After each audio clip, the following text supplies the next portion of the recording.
마우리치오 카텔란의 코미디언이라는 제목의 작품입니다. 작가는 2023년 한국의 리움에서도 개인전을 한 적이 있죠. 이 작품은 보시는 바와 같이 바나나를 아트페어의 벽면에 테이프로 붙여놓은 것입니다. 사실 현대미술에 익숙한 관객이라면 이제 작가들의 이 정도 장난쯤이야 눈 감아줄 수 있을지도 모르죠. 하지만 이 작품이 화제가 된 이유는 이 작품이 무려 1억 5천만 원에 거래되었기 때문입니다. 바나나 그림도 아니고 바나나 모양 조각도 아닌 실제 바나나는 당연히 시간이 지남에 따라 부패하기 마련입니다. 게다가 시장에서 파는 바나나의 가격은 지역 물가에 따라 상이하겠지만 어림잡아 이 작품 가격의 10만 분의 1 수준입니다. 그런데 도대체 이 작품을 왜 산 것이며 비싸게 주고 산 이 작품을 어떻게 보관하려는 것일까요? 실제로 작가와 컬렉터 사이에 거래된 것은 바나나가 아닌 서류 문서입니다. 컬렉터가 구입한 건 실제 공간을 점유하고 있는 물질이 아닌 개념인 것이죠.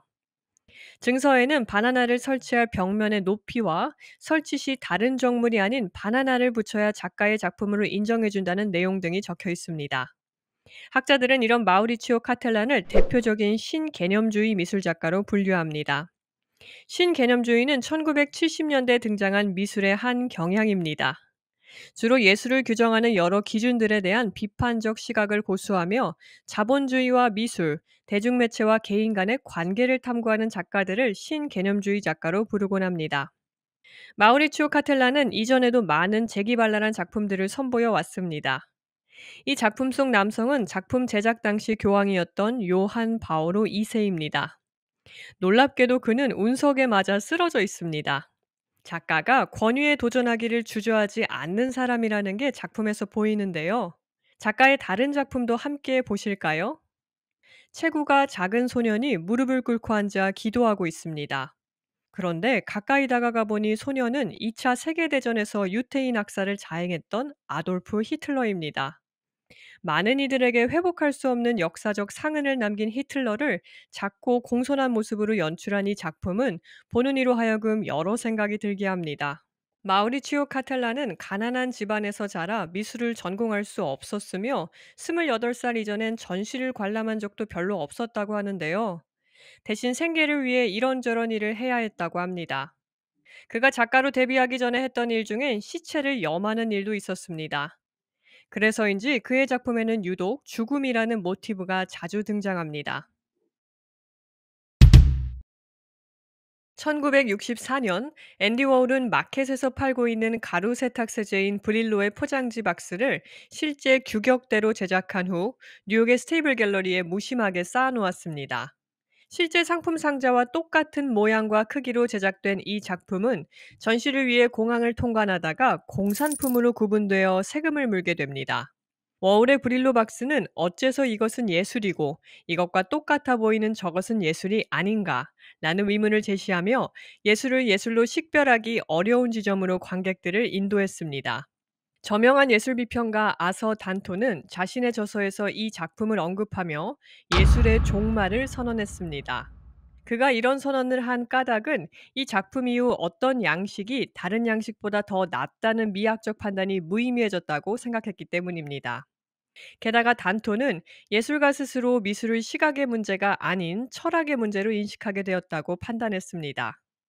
예술을 예술 작품으로 만드는 성질을 관객이 지각할 수 없고 작가는 자신의 작품을 통해 예술의 본질이라 할 법한 성질들을 더 이상 제시할 수 없게 되면서 미술은 종말을 고했다고 본 것이죠. 앤디 워홀은 작가로 데뷔하기 이전 광고 사파가였습니다. 그의 광고 사파가로서의 이력은 이후 그의 작업에서도 고스란히 드러납니다. 워홀에게 소비사회의 풍경은 새로운 조형 영역을 구축하기 위한 핵심적인 모티브였습니다. 이처럼 대중문화에서 영감을 얻은 미술을 팝아트라고 합니다. 많은 팝아트 작가들이 소비사회가 지닌 음과 양에 대해 어떠한 비평도 하지 않고 모호하고 냉랭한 태도로 일관했습니다. 그의 다른 대표작으로는 당대 가장 핫했던 셀러브리티 마릴린 먼로의 초상을 실크스크린 기법으로 복제한 작품이 있는데요. 사진기의 등장 이후 작품의 원본성과 작품 고유의 아우라는 거센 도전을 받게 됩니다. 그런데 작품 고유의 아우라가 붕괴한 사건으로 인해 작품의 가치가 훼손될 것이란 몇몇 학자들의 우려와는 달리 오히려 반복 재생산되는 복수의 이미지들에 대중들은 엄청나게 열광하는 아이러니가 일어났죠. 예술 작품의 가치를 만드는 주역이라 믿었던 희소성이 사라졌는데도 불구하고 대중매체에서 흔하게 반복되던 이미지를 순수 미술의 맥락 안에서 거듭 재생산한 그의 작품은 되려 미술사에 한 획을 그었습니다. 올랑은 43살 자신의 생일에 르네상스와 바로크 시대의 걸작들에 등장하는 미녀들의 이목구비를 본딴 성형수술을 감행합니다. 이 수술 과정은 올랑의 진두지휘하에 모두 촬영됩니다. 그녀는 의사와 스태프들에게 특별 디자인한 가운을 입힌 후 수술실을 마치 예술가의 창작 스튜디오처럼 꾸밉니다. 수술실은 병원이 아닌 극장과도 같은 모습입니다. 코는 퐁텐블로 학파의 다이아나 속 코로, 입은 부쉐가 그린 유로파의 입으로, 이마는 다빈치의 작품 모나리자의 이마로, 턱은 보티첼리의 작품 비너스의 턱으로 재탄생하죠. 서양 미술사에서 이상화된 미의 도상을 모델로 한 성형수술 퍼포먼스는 3년 동안 9차례에 걸쳐 진행됩니다. 93년 그녀의 7번째 수술이 진행되는 동안 수술 장면이 뉴욕, 도쿄, 파리 등으로 생중계되었습니다. 그녀의 찢어진 피부와 떨어진 살점은 세계로 전송되었고 많은 이들이 역겨움을 느꼈지요. 심지어 부분 마취로 인해 수술 중 깨어 있었던 오를랑은 웃으면서 관객들과 전화 통화를 하기도 했습니다. 그녀는 수차례에 걸친 수술 과정을 사진이나 비디오로 기록했고, 수술 때 나온 피나 살점들을 이용하여 또 다른 예술 작품을 만들기도 했습니다. 현대인은 온갖 대중매체를 통해 수시로 표준화된 미의 기준에 부합하라는 압력을 받습니다. 이제 성형수술은 흔한 일이 되었습니다. 그러나 사람들은 성형 후 예뻐진 모습만을 사진에 기록하지 성형의 과정에서 생겨난 고통은 은폐합니다. 올랑은 자신의 작업에서 결과보다 과정에 집중합니다. 사회가 정한 미의 규범을 체화하는 과정에서 유발되는 메스꺼움을 관객들이 고스란히 느끼게 합니다. 그녀는 성형수술이야말로 권력이 가장 강력하게 신체에 작동하는 방식이라 말하며 이러한 억압적 현실을 자기 몸을 통해 처절하게 드러냅니다. 나는 예술을 위해 내 몸을 바쳤다는 오를랑은 그래서 자신의 이름 앞에 성녀, 세인트라는 수식어를 붙이기도 합니다. 1993년 성형수술을 마지막으로 오를랑은 실제 수술 대신 디지털 수술을 통해 미에 대한 통념의 질문을 던져오고 있습니다. 디지털 기술을 이용해 남미 원주민들처럼 자신의 얼굴 사진에 문신을 그려넣거나 두개골을 기형적으로 변형하기도 합니다. 그녀는 서구 기준으로는 이상하게 볼지 모르지만 남미나 아프리카에서는 아기의 얼굴에도 문신을 새겨 넣는다며 과연 무엇이 아름다움인가 라고 반문합니다. 2018년 소더비 경매에 뱅크시의 작품 풍선을 든 소녀가 올라오게 됩니다. 이 작품은 무려 104만 2천 파운드, 약 15억 4천만 원에 낙찰되는 기염을 토하는데요. 그런데 이 작품이 낙찰되자마자 놀라운 광경이 펼쳐졌습니다. 액자 속에 내장되어 있던 자동 분쇄기가 작동하면서 작품의 절반 이상이 파쇄된 것입니다. 이 행위는 작가가 사전에 기획한 것으로 작가가 의도적으로 행한 퍼포먼스였습니다. 사실 작가의 계획이 완벽히 성공했다고 볼 수는 없는데요. 작가의 원래 의도는 작품 전체를 파쇄하는 것이었으나 작품이 판매된 당일에는 파쇄기가 오작동해 작품의 절반만이 파쇄되었습니다. 자신의 작품을 스스로 파괴한 뱅크시는 후에 자신이 파쇄기를 설치한 과정과 실제 파쇄 장면이 담긴 유튜브 영상을 공개하며 리허설에서는 매번 성공했다라고 밝혔습니다. 뱅크시는 이미 미술계의 악동으로 유명합니다. 정체를 숨긴 채 활동 중인 뱅크시는 범죄와 예술 사이의 경계를 위태하게 넘나들며 작업을 해오고 있습니다. 대형 박물관에 잠입해 카트를 끌고 가는 원시인이 새겨진 암각화를 몰래 진열해 놓은 사건도 큰 화제였는데요. 놀랍게도 뱅크시가 SNS를 통해 이 사실을 언급하기 전까진 아무도 눈치를 채지 못했다고 합니다. 그가 이전에 벌인 도둑 전시나 작품 파쇄 퍼포먼스, 그리고 여러 도시의 건물들에 남긴 그래피티 모두 불법이며 이해 당사자가 원한다면 법적 조치를 취할 수 있는 사건들입니다. 그러나 그가 여전히 법망위를 가로지르며 다양한 창작 활동을 벌일 수 있는 까닭은 대중들이 그에게 열광하고 있기 때문이죠. 실제로 풍선을 든 소녀를 낙찰받은 사람은 법적 조치를 취하기는커녕 이 파쇄 퍼포먼스로 작품이 더 많이 알려지게 되면서 3년 후 무려 낙찰가보다 20배나 높은 가격으로 작품을 팔 수 있었지요. 왜 대중들은 뱅크시에 열광하는 걸까요? 우선 그의 작품들은 따뜻한 동시에 의미심장한 사회적 메시지를 담고 있어 관객들에게 미학적 감동을 선사합니다. 둘째로 그의 지배적 시스템에 대한 끝없는 저항에 사람들은 환호합니다. 자본주의 사회는 실로 유연하고 탄력적이라 미술계에서 일어났던 웬만한 저항과 실험들은 다 시장으로 흡수되었습니다. 그런데 뱅크시는 이 포용력 강한 자본주의 시스템에도 완전히 포섭되지 않고 있죠. 물론 그의 작품이 거액에 판매되고 있고 이로 인해 그가 경제적 이득을 본 것은 사실입니다.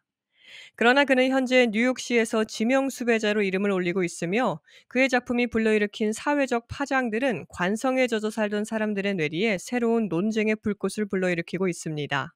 뱅크시는 자신의 저서에서 이렇게 말합니다. 우리에게 실제로 피해를 끼치는 것은 그래피티도 불법 예술 작품도 아닌 기업의 광고다. 뱅크시는 자신의 작품이 아닌 이런 광고들이야말로 진정한 공공기물 파괴자라고 말합니다.